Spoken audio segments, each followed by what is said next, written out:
चाओ चाओ दोस्तों। अगर आपने रोबर्टो बाज्यो का the man who died standing reel देखा है तो एल्गोरिथम ने अपना काम कर दिया है। आप एक फुटबॉल फैन है और कंटेंट क्रिएटर्स ने आप तक बाजो का रील पहुंचा दिया है। But Baggio's legacy was not only about that 1994 World Cup where he missed that penalty, that decisive penalty against Brazil. For purists like me and for culture, Italian football fans like me, Baggio is known as a divine ponytail. And that is the legacy that you should remember. Only Maradona and Pele are above him. Baggio was immensely talented. He loved Fiorentina. That was his club, an iconic city known for the Renaissance in Europe. And Baggio was the artist who created masterpieces wearing the purple of La Viola, a Ballon d'Or winner, multiple titles in check, 7 clubs, one soul. But Baggio was more than just the numbers. Forget the 205 Serie A goals.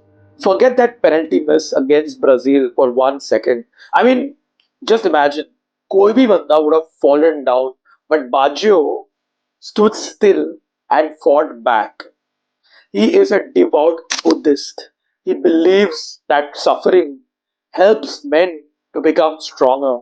And stronger he did become even after so many setbacks.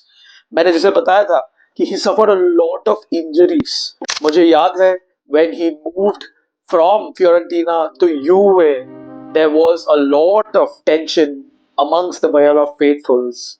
But at the end of the day, he even managed to win them back. A true monk indeed. Baggio did play for a lot of the elite clubs, but as a football fan, I remember watching him play at Brescia in his final days as he called curtains on what was a long career in club football and at the international level for the Azzurri. So दोस्तों, ये reel अगर आप तक पहुंच गया है तो please मैं विनंती करता हूं कि बाज्यो को वो पेनल्टी मिस वाला आदमी करके याद नहीं करना. He is a true legend of our game, a true artist, an artist that is so rare that they do not make them like him anymore. If you like this content, please like, share, and subscribe. And for more content, follow Calcio Charcha and my account. Until next time, it's ciao ciao.